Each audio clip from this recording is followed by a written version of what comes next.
Bwana so kinyonge, usisahau kusubscribe, kulike na comment. Movie yetu inaanzia hapa mzee. Nakutana na watu wakiwa na huzuni vibaya mno, kila mtu analia. Inaonekana udogo hapa ambaye tu Danieli, wazazi wake wote wamefariki. Basi tena kesho yake asubuhi mzee alipofika pale, mlinzi akafungua mlango, inaonekana kwamba kuna mtu anakuja katika hiyo nyumba ambayo yenye msiba wa hatari sana, kwamba wazazi wote wawili wamefariki. So alipofika tu hapa watoto wanafurahi vibaya mno. Kila mmoja anasema baba, bonge ya nyumba ise. Kwa hiyo sasa hizi tunaanza kuishi hapa. Kila mtu akaanza kuchomoa simu na kuanza kuself. Basi mjomba alipofika hapo ndani, huyu ni babake mdogo na huyu mchizi ambaye tu Danieli. Akamwambia Danieli yuko wapi? Yuko ndani. Basi mgongee, wanahitaji kuongea naye. Nipo busy, nimechoka. Nini? Njoo tukafungua mlango mara moja. Basi alipofungua mlango babake mdogo akaja akamwambia Daniel, "Mbona unajifungia sana mlango? Kuna tatizo gani?" Nisipo sawa tu. Abebu nyanyuka hapa tuongee. Vipi Daniel? Utakuwa tu sawa, mambo yote ni mapito. Basi huyu hapa ni mama yake mdogo. Akamwambia mambo yote ni mapito. Sawa tu. Basi mtoto wake mmoja hapo na babake mdogo akafika. Akamwambia baba, mimi nataka chumba hiki hapa. Mimi nataka chumba hiki hapa. Siendi popote, mimi nahitaji chumba hiki hapa. Wewe unaongea nini wewe? Hiki chumba ni cha kwangu, wewe unatakaje hiki chumba changu? Baba, huyo vipi bwana anaongea hivyo? Mimi nakitaka hiki chumba. Nimeshasema baba, mimi nataka hiki chumba. Mimi nataka hiki chumba. Sitaki kwenda chumba chochote. Uliniambia nichague chumba chochote ninachokitaka. Mimi nakipenda hiki baba. Nakipenda hivi baba. Baba akaangalia huku na huku, akamwangalia mtoto wake akamwambia, "Chochote unachokitaka hapa ni cha kwako. Kwa hiyo hata hiki chumba kama umekipenda ni cha kwako pia." Watoto wakashangaa. Danieli akamuuliza, "Baba mdogo, vipi tena? Mbona hiki chumba ni cha kwangu?" Baba mdogo akanyamaza kimya, akawa anaondoka. Baba mdogo akanyanyua mshikaji. Akamwambia, "Wewe toka katika chumba changu. Toka bwana. Chumba hiki ni cha kwangu bwana. Wewe umefika leo umekuta hiki chumba changu. Hakuna, hiki chumba ni cha kwangu." Mchizi alivyoangalia hivyo akakutana na kiatu ambacho anakikubali vibaya mno. Akaenda kukinyofoa mzee. Akamwambia, "Hiki kiatu ninachokipenda kichizi yani. Hiki kiatu bwana ni new force mzee. Si unaiona hivi?" Basi mshikaji alivyonyanyua pale moja kwa moja akamwambia, "Chukua hiki kiatu." Alivyokiangalia akamwambia, "Acha hiki kiatu, ni mali zote zilizokuwa humu ndani, mimi ni za kwangu." Basi kwa kesho yake asubuhi sana mzee anaonekana anakoroma vibaya mno muda wa breakfast pale. "Wewe mfanyakazi, wewe una akili kabisa, unatengeneza juisi namna hii? Juisi laini, juisi nyepesi kama nini? Kuna kitu gani? Wewe hutaki kazi, nimeshakuona kabisa hapa." Nisamee, ni mistake tu imetoka. Nimeshakwambia unabidi uondoke hapa. Acha kazi kabisa, sikuhitaji katika nyumba yangu. Mshikaji ambaye tu Daniel pale akatoka. Haiwezekani kuacha kazi kirahisi kama hivyo baba mdogo. Huyu ni amenilea toka udogoni kwangu mpaka leo. Akamwambia, "So haiwezekani kirahisi namna hiyo hapo aache kazi." "Wewe unanibishana na mimi, si ndio?" Daniel unaanza kubishana naye, akamlamba kibao. Watu wote wakashangaa. Mbona ajabu hivi? Mfanyakazi akabaki tu kurusha mikono, maana anajua kwamba toka aanze kufanya kazi hapa hajawahi kumuona hata baba yake na huyu mtoto akimpiga kofi. Baadaye mtoto wake akaondoka zake kivyake. Basi wazazi wakakaa ndani. Akamwambia, "Wewe kwani unampiga mtoto? Si unajua kwamba mali zote za hapa ndani ni za kwake? Hata kama za kwake, hizi mali ni za kakaangu. Huyu mali zote hizi kakaangu ndo alichuma. Kwa hiyo kivyovyote mimi ndo mmiliki wa sasa hivi. Yule ni mtoto mdogo tu, hawezi akatusumbua. Sawa mke wangu, wewe tulia tu, lakini mimi naomba umuonee huruma." Basi kwa baadaye hivi mchizi Danieli anaonekana sasa amerudi mida mibovu kishenzi yani. Alipofika hapa nyumbani, shangazi mama yake mdogo akamuuliza, "Wewe Danieli, unarudije sasa hizi yani? Yaani usiku mzito kama huu unatoka unakuja tu nyumbani. Yaani sisi tubaki nyumbani, wewe uje hapa." Babake mdogo akashuka akamwambia, "Wewe, unaenda chumba gani? Hebu toka kuchukua vikolokolo vyako vyote nifuate mimi nikuonyeshe chumba gani wewe saizi cha kuhamia. Sawa? Fanya haraka." Basi inabidi mchizi sasa chumba chake kishahamishwa, anatakiwa ahame katika chumba kile anachoishi, ahamie chumba kingine. Basi babake mdogo akampeleka katika chumba ambacho anahitajika kukaa sasa hivi. Akapelekwa katika chumba cha mgeni, chumba ambacho kitanda ni kidogo, yani chumba chenye kiafifu vibaya mno. Basi mlinzi wake kaona sio swala, akaamua kumletea msosi humo ndani. Alipomletea msosi akamwambia, "Daniel, mambo yote yana mwisho. Siwaze wala nini. Kila kitu kina mwisho. Ishajulikana wewe mali za humu ndani zote ni za kwako. Kwa hiyo wewe vumilia tu, ni mapito tu machache." Basi kesho yake asubuhi Daniel akaamua kuiamkia dining pale. Akawa anakunywa chai. Babake mdogo huyo akatokea akamwambia, "Wewe, kama baba yako wamekulea kindezi, mimi siwezi kukulea kindezi kabisa. Kwa hiyo ukimaliza kula hapa, chukua mopu, chukua mafagio, fagia nyumba nzima, na ukimaliza hapo na kuomba ukaoshe magari yote mawili. Mimi leo ndo nitakufundisha. Umeona hivi? Umopu kama hivi. Kama hujawahi kufundishwa na wazazi wako, mimi hapa ndo nakufundisha. Ufanye kazi za ndani zote, maana mfanyakazi wewe ulimtetea na nimemfukuza." Muda huo basi yule baba yake mdogo akatokea mtoto wake, akawa anafurahi tu pale. Akamwambia, "Fanya haraka kama nilivyokuambia." Basi watoto wakawa wanaenjoy tu, watoto wake wanaenjoy, lakini mtoto wa kaka yake ambaye alifariki aenjoy kabisa maisha, ikiwemo kwamba kila kitu cha humu ndani ni cha kwake, lakini kwamba yeye asaminiki hata kidogo. Mshikaji anakula bata tu watoto wake, lakini hiyo inaonekana mchizi ambaye tu Danieli ni humu ndani amekuwa kama mfanyakazi hivi mzee. So swala basi akatoka nje na kuanza kuosha magari yote, maana ameambiwa fanye kazi zote za humu ndani. Mlinzi akatokea pale akamwambia, "We Daniel, unafanya nini tena?" Hem ngoja nikusaidie. Pale babake mdogo akawa anatoka nje. "We, nani kakutuma umsaidie? Hizo kazi ni kwa ajili yako. Wewe si kazi yako kufungua mageti pale.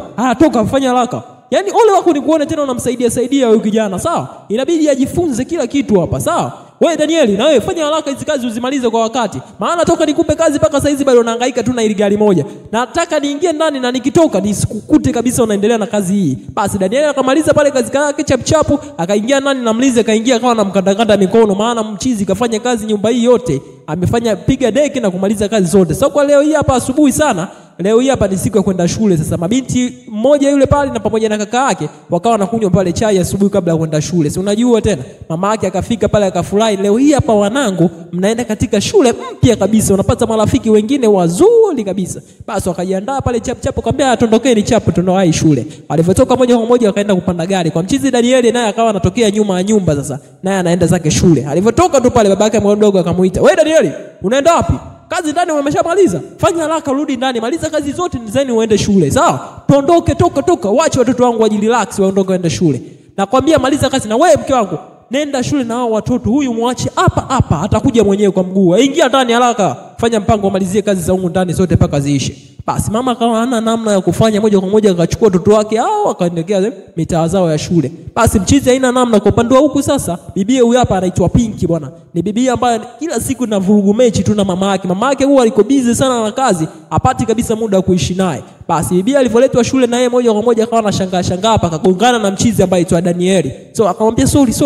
Basi ngoja mchizi moja kwa moja akawa anaingia shule hapa mdogo maana amekuja kwa mguu na sio kawaida yake kabisa. Alipofika hapa shuleni, madam akamkaribisha pale, "Wewe Danieli, kwa nini leo umechelewa? Mbona sio kawaida yako? Basi fanya mpango, pole sana, nasikia kwamba una majanga mengi. Kwa hiyo kaa chini hapa utulie uendelee kusoma." Basi bibia huyu hapa ambaye aitwa Pinki naye kaingia akamwambia, "Mimi mwanafunzi mpya." Walipoingia tu pale wanafunzi wakaita, "Nini jamani Pinki." Si unajua tena huyu bibia bwana ni TikToker. Ni moja kati ya mtu maarufu sana katika mitandao. Akamwambia, "Basi karibu, tafuta siti yoyote hapa utaiona utaipenda, ingia na uanze kusoma." Sawa Na siku nyingine usichelewe, sawa? Alipomaliza pale mida fulani hivi ya kusoma pale bibia mmoja hivi akatoka akamwambia, "We ni Pinki. Ndio huyu hapa ambaye anakuonaga kwenye mitandao?" "Ndio mimi wewe." Jamani nimefurahi kuonana na wewe. Yaani nilikuwa na ndoto kama leo ni moja siku ambaye huyu hapa ni shabiki yetu. Moja anakupenda sana kukuona na kukusikiliza. Leo hii hapa tunasoma wote, basi nimefurahi na nahitaji kuwa na rafiki na wewe."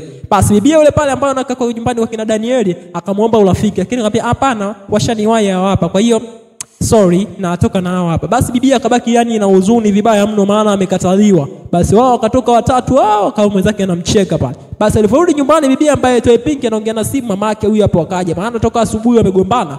Yeye na mama yake hawajapatana kabisa, wapo sawa kabisa. Mama aliporudi sasa anatafuta njia gani ambayo atamfurahisha mtoto wake ili afurahi maana alishamuuzi sana asubuhi ya leo. Basi walipofika pale akamwambia mama, "Una shida gani?" Ambia, "Hamna mwanangu, nisamehe kwa kila kitu, nimekuletea zawadi." "Sawa mtoto wangu hii hapa zawadi, itazame zawadi." Jamani mama, asante.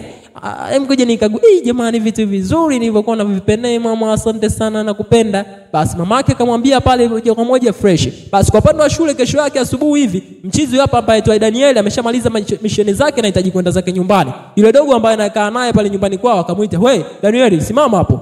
Mbona huyu bwana ni mfanyakazi wetu pale nyumbani? Wewe si ndio houseboy pale kwetu Wewe ni houseboy. Kwa nini sasa jamani huyu Danieli houseboy kumbe nyumbani kwao? Basi una nini sasa cha kuongea?" Basi mchizi hapa aitwa Danieli akawa ameuzika vibaya mno baada ya kuambiwa wewe ni houseboy nyumbani kwa yule mchizi. Akati pale anapoishi ni nyumbani kwao. Washikaji wote wakaanza kumnanga pale. Si unajua ile unavyoambiwa houseboy nyumbani kwetu alafu ile kumbe wewe nyumbani kwenu. Basi mchizi kamuuma kishenzi akaamua kuvua begi na kumsukuma mchizi paka chini. Piga sana. Wanafunzi wote wakaja pale wakaja kumgombanizia, "Wewe Daniel usifanye hivyo mwenzako. Mwache." Wazazi wao wote wawili wakaitwa pale shuleni sasa kuja kuwathururisha. Namna gani kwamba vijana hao wawili wote wanakaa nyumba moja lakini kila siku wanagombana huko shuleni. Sijui kwa nini. Hebu wazazi wao nyumbani kwenu mnaishije kabisa na hao watoto? Mbona kila siku shuleni wanagombana? Basi kesi ikasuluhishwa pale fresh nini wakawa wanajiandaa sasa kutoka kuendelea nyumbani. Danieli akafungua gari pale moja kwa moja na kuingia katika gari ili waanze kuondoka. Sasa wakivua njiani sasa wanarudi, mchizi huyu hapa akamwambia mama yake, "Mama, kwa nini sasa unampakiza Danieli katika gari wakati unajua kabisa amemuuzi kaka, amempiga paka kamchubua?" Mama akawa amenyamaza tu kimya, haelewi nini atamjibu mtoto wake. Lakini nilipofika mbele, baba mkubwa akasimamisha gari akamwambia, "Danieli, naomba ushuke." ushuka katika hii gari. Mama, sasa mimi nitashukaje hapa mtaani sasa mama mdogo? Mimi sipajui popote, na nakwambia na kuomba ushuka katika hii gari. Fanya haraka. Basi Danieli akawa hana namna kabisa ya kufanya, kama kushuka na moja kwa moja akaachwa njiani Solemba, ambapo hajui wapi pa kuelekea na hana hata shilingi 10. Basi bibi ambaye aitwa Pinki naye yuko njiani na mama yake, sasa wanarudi zao nyumbani. Sasa walivyorudi huko wanapiga story nyingi za kutosha. Alivyorudi sasa mdogo sasa akamwambia mama, bwana mimi napenda sana kwa simple sana shule. Naona watu wote hali saizi wananiambia yani mada ni mimi. Basi alipokuwa njiani akakutana na mchizi ambaye aitwa Danieli, akamwambia mama yake asimamishe gari. Akaenda kumfuata pale mchizi pale Danieli. Danieli, mbona unatembea kwa mguu leo? Kitu gani kimekusibu? Basi twende basi, mamangu yule pale anakupeleka paka nyumbani. Hana shida. Twende tu, panda tu kwenye gari. Haina shida mamangu, mbona mtu mzuri? Afu umeumia. Kwa nini ulipigana kwa sababu gani pale? Basi mchizi akaamua moja kwa moja kupanda katika gari ya mama yake Pinki huyo hapa na kuwapeleka paka nyumbani. Alipofika nyumbani, mama yake sasa akamwambia, "We, hebu leta hiyo first aid. Naomba uende ukabadilishe nguo, fanya haraka. Niachie hiyo kazi, mimi nitamweka sawa hapa." Sawa? Haya, fanya haraka. Ingia chumbani chako, nenda kabadilishe nguo. Fanya haraka nimekwambia Pinki. Fanya haraka nimekwambia. Basi akabaki pale na mchizi ambaye aitwa Danieli. Danieli, hebu niambie sababu ya kupigana na mwenzako paka mkaumizana kiasi hicho. Mchizi pale Danieli akamuelezea kila kitu bi mkubwa, lakini bi mkubwa hakumwamini kabisa. Akaitwa pale mezani akakaa akala msosi. Alipomaliza pale, bibi huyo hapa ashakuja ashabadilisha nguo, mama yake akamuita. Akamwambia, "We Pinki, nakuhitaji hapa mara moja, njoo." Akamwacha pale mchizi anaendelea kupiga zake diko pale haelewi. Akamwambia, "Bwana, huyu mwenzako sitaji kumuona. Fanya haraka uondoke, umchukue umpeleke nyumbani kwao, maana hapa simuhitaji." Basi kipindi anaongea mchizi pale pale akatokea akamwambia, "Hata hivyo mimi mwenyewe sina muda wa kukaa sana hapa, nahitaji kwenda nyumbani kwetu." Sasa si unajua ile unafumo unamchamba mtu mzee, unabaki na aibu tu. Mama yake Pinki akawa anajisikia aibu vibaya mno. Mchizi sasa kipindi anamuaga bibie pale, bibie akamwambia, "Basi sawa, hebu shika kiasi kidogo cha fedha ambazo kitakusaidia paka nauli paka nyumbani." Mchizi akamwambia, "Basi sawa, asante sana." Basi fresh mchizaji akachukua ile kiasi cha pesa alichopewa na bibie huyo hapa akakiweka mfukoni akatoka. Alivyorudi nyumbani mchizi mlinzi akamuuliza, "Nimekutafuta kishenzi mitaa yote lakini sijakuona. Ilikuwaje?" "Wameniacha bwana njiani." Hii hapa asubuhi sana kulivyokucha, bibi huyu hapa ambaye mama yake mdogo na Danieli akawa anawaambia watoto wake kwamba birthday yao atawafanyia hapa nyumbani, tataladadi vibaya mno. Lakini mchizi huyu hapa akamwambia mama, "Mimi bwana sitaki kufanywa birthday na ndugu yangu bwana. Mimi jamani na furahi na nitamwalika watu wote wa shule, nitamwalika Pinki. Kuna bibi mmoja mzuri vibaya mno, ni maarufu sana mitandaoni. Alafu huyo bibi mimi rafiki yangu nampenda kibaya mno. Lakini nashangaa sana Danieli kila muda yupo nao karibu wake. So mimi sipendi kama nini mama bwana. Sinahitaji hata Danieli ahamishwe hata katika ile shule, maana ananifanyia nikose amani kabisa." Basi sawa mwanangu, haina shida. Basi hivyo tulia pale mshizi akapatwa ile kama akapaliwa na msosi. "We Danieli, mletee maji mwenzako, fanya haraka." Danieli akaleta maji pale kwa haraka, lakini bado akasema, "Mbona unachelewa? Upo active kabisa na kazi zako na unajua kabisa kwamba watu saizi wanakula, basi unabidi uwe active." Kwa siku nyingine kesho yake asubuhi mchizi ambaye aitwa Danieli yuko na bibi ambaye aitwa Pinki. Basi bibi pale akafika pale akamwambia Pinki, "I'm sorry, nahitaji kidogo kuzungumza na wewe." Anamwambia, "Bwana, kwa next week na birthday yangu nyumbani, so nahitaji uwepo wako, maana watu wote nishawaalika na wewe pia naomba